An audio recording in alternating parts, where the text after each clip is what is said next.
The great lock-in of 2025. I'm sure you've seen the videos already, right? I'm not here to knock it. I am here to say that a lot of people aren't doing it right.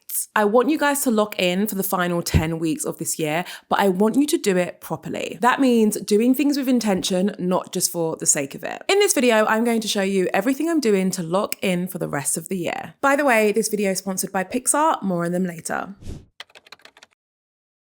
Okay, let's talk about how you can actually build with intention. In order for you to do that, I need to introduce a concept to you. It's called the goal pyramid. Now, it's kind of like my version of the goal pyramid, but that doesn't matter. This pyramid is important because it allows us to ensure that the goals we're setting, the habits we're going to commit to for the rest of the year are actually helping us reach one specific thing. This thing is called your bag, your big, hairy, audacious goal. It actually sounds so gross. Like, why do we have the word hairy in there? Someone tell me. Now, the idea of setting yourself a bag, a big, hairy, audacious goal, actually came from a book by Jim Collins and Jerry Porras, I think his name is. I'm terrible at pronouncing names, so I'm so sorry if that's incorrect. But it came from their book, and it was actually designed for big companies. It's a way for a leader of a company to get everyone behind this big, hairy, audacious goal, right? But why can't that be used for us? I actually think it works better on a personal level. So the first thing I want you to do to really lock in for the rest of the year is to set yourself a big, hairy, audacious goal. When you're thinking about what this goal is, I want you to really let yourself run wild. Too often when we try and set ourselves goals, we set ourselves something that is realistic. We do it subconsciously, like we don't even realize we're doing it. And by doing that, we're forcing ourselves to play small. The idea about a bag is that it's supposed to be big. For some reason, it's hairy. But it's definitely audacious. You've got to have the nerve, the delulu to aim for what you really, really want. So I want you to figure out what your bag is because that is going to be at the top of the pyramid. The next part of the pyramid is your intermediary goals. So these are the things that I want you to aim to do before the end of the year. And the idea is that these goals come from your bag. So they're not just random things that you're making yourself do before the end of the year simply because you heard someone else was doing it. These are things that are actually moving you towards your big, hairy, audacious goal. And this is one of the biggest mistakes that people make when they're locking in for the rest of the year. At the end of the day, what is the point of you challenging yourself to post every single day on Instagram until the end of the year if your goal involves you growing on YouTube? Right? The final level of the period are your habits. So these are things that you're going to do regularly that are going to be linked to your intermediary goals, which are linked to your bag. You get it? So if you set some habits and set some goals based on this pyramid, then you will not only be locking in for the rest of the year, but you'll actually be locking in a way that's going to help you reach your goal. Should I share a secret with you? I wasn't sure if I was going to share this, but my big, hairy, audacious goal involves me soft retiring at the age of 45. Spoiler alert, I'm currently 30. Well, I'm 32. I'm about to turn 33. So I don't have that much time. Time's ticking. So there's a lot of stuff I need to do if I'm going to be in a position to soft retire. And if you're wondering why I'm saying soft retire, it's because there's no way that at the age of 45, I will stop working completely because I'll get bored. I just want to reach 45 and only be working for fun.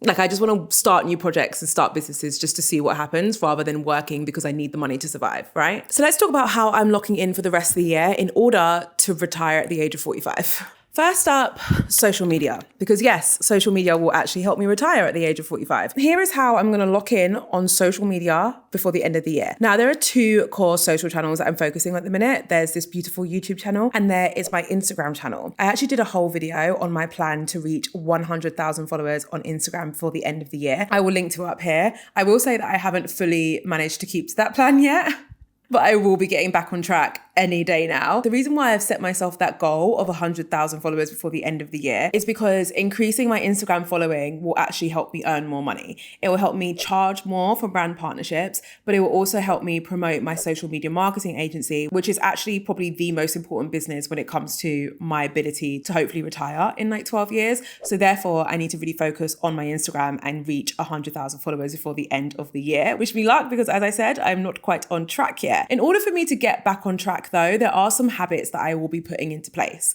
For example, I'm going to be scheduling a 2-hour content block every single morning, Monday to Friday, that is purely there to help me do what I need to do to drive my social media content along.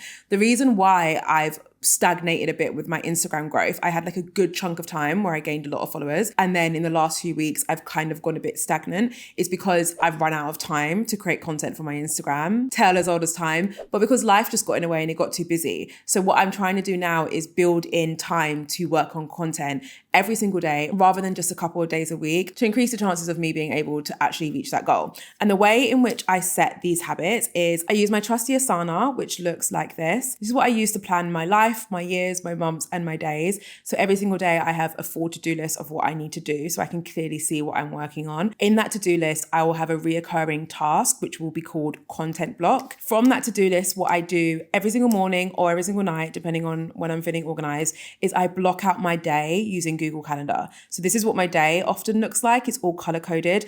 And as you can see, I've got a 2-hour block at the start of the day that's just called content block. And that is my way of trying to enforce this new habit and hopefully reaching my goal before the end of the year. The other channel that I have is, as I mentioned, my YouTube channel, which is my baby. Now, my poor baby hasn't been doing very well. I know. Look, she's doing okay. But I do feel like my YouTube channel is in need of a refresh. I've actually felt that way for a year, and I'll let you in on, I guess it's not a secret. I was planning this whole content series to like refresh my whole channel. And then the people who filmed it for me have still not given me the footage, and we filmed it a year ago. So that's a story for another day. But we're not going to focus on that. We're going to focus on the things that I can control. And that is the content that I put out in the future on this channel. Now, I'm working on a big YouTube channel refresh. A video will be coming on this soon. A brand new strategy. I'll still be focusing on the same topics and servicing the same people, but I'm going to be doing it in a different way. You might have even noticed that this video is a little bit different to the videos that I normally film in terms of the scenes and stuff. And whilst it's not quite where I need it to be, I know from experience that if you want to make a big change, you actually need to make small steps to get there. I can't just suddenly be filming the type of videos that I've always dreamed of out of the blue. Like, I have to practice and I've got to take baby steps. So over the next few months, you'll see me take those baby steps. And by 2026, you will see a brand new style of video. A specific thing that I'm doing for my YouTube to really lock in is I'm actually going to up the amount of content that I share on my channel for the rest of the year. And the reason why is because I want to use this as an opportunity to gather some data. So I'm going to switch up the way that I'm filming. I'm going to really keep a keen eye on my analytics, and I'm going to use my analytics to tweak and improve my new strategy for YouTube. So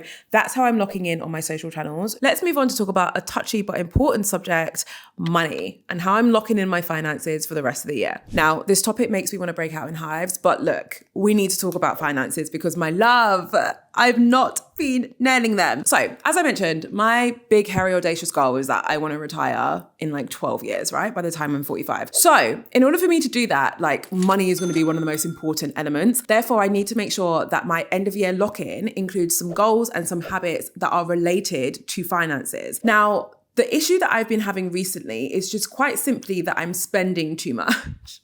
What a long way of saying that. I'm spending too much money. I blame it on this house. I really do. Because once you buy a house, everything costs so much money, and then you lose like the perception of money. Do you know what I mean? Probably not. This is not a relatable conversation. So at least I'm self-aware. I've been spending a bit too much, and I need to rein it in. So the main habit that I'm setting for my personal finances for the rest of this year is to do a budget check-in every single week. I have a full Excel spreadsheet where I do all my budgeting. I just contemplated sharing it with you, but honestly, it's just too personal and it's actually a bit embarrassing. So I have a way of tracking my finances every single month, but what I tend to do is set a budget at the start of the month, and then I don't check in until the end of the month. And obviously by that point, if I've gone over budget, it's just too late. So I'm going to start doing a check-in every single week. The other element of my finances is, of course, my business finances, because my business finances need to be in check too. Now, I seem to have the same problem on the business side, which is that my expenses have just simply gotten out of control. They are insane. So what I'm going to do with you right now is figure out why my expenses have crept up so much. There's an easy way to do this, thanks to AI. I'm going to highlight all of my transactions from a recent month, and I'm going to drop it into ChatGPT. So got all my transactions here. I'll share my screen with you as well. Hold on. Okay, so what I'm going to do is I'm dropping all the transactions, and you can literally just get these from like your bank transactions. You can just export them. And then I'm going to put the command turn into pie chart. Let's see if it can actually figure out all of my categories. Okay, gosh, so many things are so much easier now with AI. It's actually wild. So you can see that majority of my money goes to transfers to individuals, which makes me sound so dodgy. But that is basically when I'm paying people. So that's like my team. And I have quite a substantial team now. So that's why most of the money goes to my team. And that makes sense. I don't want to make any changes there. What I can also see is that 7.6% of my expenses, which by the way, guys, I think in this example, I spent £17,000 in 1 month to run my companies.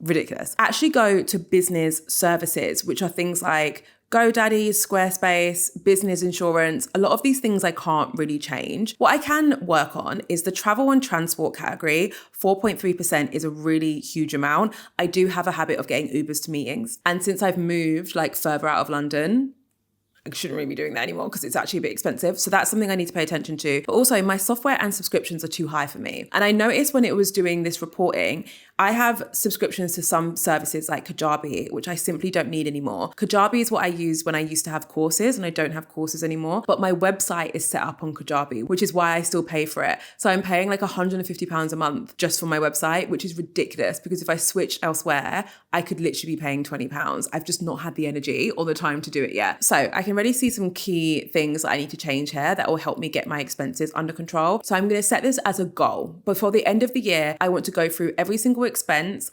unsubscribe to everything that I need to, move my website from Kajabi and close down that account. And as a habit, I'm going to force myself to reduce the amount of Ubers that I get every single month for work to like 4 a month. So that's 1 a week. That's pretty good. I can do that. Before we move on, I have to share a tool with you because this is going to massively help you reach your goals before the end of the year. Willing to bet that at least one of your goals includes social media, just like mine did. And I want to make sure that you know about all of the tools that you can use, which will make it easier for you to produce better quality content. So the tools that I want to talk to you about today live on a platform called Pixar. Now let's jump into my Pixar account so that we can browse some of the tools. What I love is that there's literally an entire section called time-saving tools, which is the exact type of tools that I want to show you. Now, one of my favorite tools to use is called Remove Background. A lot of you ask me how I create this effect for my thumbnails. Well, it's actually by using a Remove Background tool. So let's grab an example. This is a screenshot from one of my videos, which, bit of an insider secret here, I often take screenshots for my videos for my thumbnails. I don't always like film them separately. So all I did there was upload the video from my files and straight away, literally within seconds, Pixar has removed the background for me. So if I want to create the text effect that I just showed you, what I basically do is drop in the original photo, make sure this photo's background is removed, and then overlay them on top of each other. So in this instance, I might make it a bit bigger so that it fits. You want to make sure you kind of overlap so it looks like it's just one flat photo, even though, spoiler alert, it's not. And then what I'm going to do is just crop this bit here for ease. So you can kind of clearly see where the layer that has the background removed is. So this is the layer with the background removed, and then you've got the background there. Then all you have to do is add your text and play with the layering to get the same effect that you'll see on all of my thumbnails. So let's say, I mean, I would never say hello as part of my thumbnail, but let's say that's going to be my thumbnail title. All I'm going to do is write hello like this, maybe make it capital because I like to capitalize in my thumbnails. I don't know why. I also write in capitals quite often, like if I'm doing like a gift card or something. And my husband noticed it the other day and he was like, why do you do that? And I was like, I actually don't know. Okay, for now, actually, let's just leave it as this. Let's change the color to white. And then we're going to right click this layer, which is the layer without a background. And we are going to bring to front. And just like that, you've created the text effect where it sits behind my head, but still lives on the photo itself. Do you see? That literally takes like 2 seconds, and that's by using the AI background remover tool. Now, you don't have to leave it there either. They actually have another tool, which is the AI background tool, which takes it one step further. And instead of just removing your background, it actually creates one from scratch for you. Okay, so let's use this example, which I took originally for another thumbnail, me just sitting on the couch with my camera. I've uploaded it and it's straight away shown me a bunch of different backgrounds that I can use with just one click. So let's try this one. Now I'm sitting in the middle of the road with my camera, very dangerous, but luckily I've not done it in real life. And it gives you a bunch of different options as well. Isn't that crazy? You go back, you can browse, you can even pick from different categories like Halloween, for example. So you can really have a good browse and figure out the one that suits you the best. To get started with Pixar, head to the link in my description. Let's talk about mindset, because believe it or not, this is going to be one of the most important things that I need to lock in on if I'm really going to conquer this year and reach my goal. Now, I'm going to be really honest here and say that I've struggled with my mindset a few times this year, mainly because I launched my social media agency a few months ago and it triggered a level of imposter syndrome that I have not experienced in years. For context, I worked in an agency in my last role, and when I left, I was an account director. To go from being an account director to being an agency founder felt ridiculous. And obviously I know there was like 4 years in between that where I built my business. I helped others build their businesses using social media. Like I had learned and leveled up my skill set significantly in the last 4 years. But to me, those 4 years almost didn't count because I didn't spend that time working in an agency or a company. So to me, it felt like I was pretending to be a founder and it just didn't feel natural. So my imposter syndrome reared its ugly head and it really affected me. It kept me playing small. It meant that I didn't shout about the agency as much as I really should have because my mindset just wasn't strong enough. So we're going to think about ways we can tackle this so that it doesn't impact the rest of my year. So there are 3 things I'm going to focus on here. The first involves managing my headspace. One thing about me is that there's always a strong correlation between how terrible my mindset is and how little I'm journaling. I kid you not, there is always a straight correlation between those 2 things. When I'm not journaling enough, often my mindset tends to deteriorate. And the reason why I love journaling so much, because people ask me this all the time, and I think people think it's this like woo-woo thing that we do. I love journaling because it forces me to rationalize my irrational thoughts. That's it, like plain and simple. We all have those irrational thoughts, right? I might wake up one day and tell myself, do you know what? I'm not good enough to be on YouTube. I'm going to shut down my YouTube channel. That is an irrational thought. It's actually very difficult for me to catch that irrational thought as it's happening. So by the time I realize that it was irrational, often the damage has kind of been done and maybe it's ruined my day or it's thrown me off at least for the next few hours, right? If I journaled that thought down, I would immediately see that it was irrational. It like forces me to confront how ridiculous I'm being. And that's why I love journaling so much. So to manage my headspace, I'm going to make it a mission of mine to journal at least 3 times a week. Next up, I want to manage my consumption. Now, this is about the content that I am consuming and just being very mindful about it. Back in the day, I used to consume a lot of nonfiction. Like I used to read a lot in the mornings. I would listen to a lot of nonfiction podcasts, mostly like self-development improvement stuff. And I credit that to my ability to start this entire business. Like honestly, it changed my life. It changed my mindset. However, once I kind of got in a momentum of running the business and doing everything else, I fell out of love with nonfiction. It started to feel a bit like noise to me. And I struggled to find podcasts or books that I really enjoyed reading. Do you know what I mean? Like I really struggled with that. And honestly, I just gave up. Nowadays, I might listen to 30 minutes of nonfiction a week and that's it. But I want to change that, right? Because out of everything, that's had the biggest impact on my mindset and just maintaining a healthy, strong, robust mindset as I tackle all of the things that I'm trying to tackle during my great lock-in, right? So my habit for this one is I'm going to listen to at least 1 hour's worth of non-fiction podcasts or audiobooks every single week. And I'm going to read for 15 minutes every morning, Monday to Thursday. On Fridays, I don't like to have like strict goals or schedules, you know, just want to take it easy. So Monday to Thursday, 15 minutes every single morning. The final thing I'm doing in regards to managing my mindset is managing my environment. As I mentioned, we recently moved into this house, which I absolutely love. And we've only just gotten to the point where my office is actually set up and I can start working in it. And I really want to utilize that because where you work, the environment in which you're going to be doing all these habits and reaching your goals is vital to your success in actually reaching your goals, right? Something that I struggled with a lot previously is mixing where I relax, where I work, where I play, like whatever, all in the same place. Because in my last place, I was in a small 1-bedroom flat. So the living room / dining room / kitchen / studio / office was all in the space of about 2 square meters. And honestly, that messed with me a bit. When I was working, I wanted to relax. When I was relaxing, I wanted to work. Like it was just a bit confusing. So now I'm going to be very strict with where I'm doing different things. If I'm doing a task which is creative, I'm going to let myself do it wherever I want. So I'm filming right now. That's pretty creative. I'm just going to film wherever I think works. But if I'm doing something that requires me to really lock in and to really focus, which is majority of the time, because that's majority of my job, I'm going to do it in my office. And I think this is the perfect time to give you a sneak peek of what it's looking like. My office is in fact outside of the house. So I have to get some shoes on as we go on an adventure.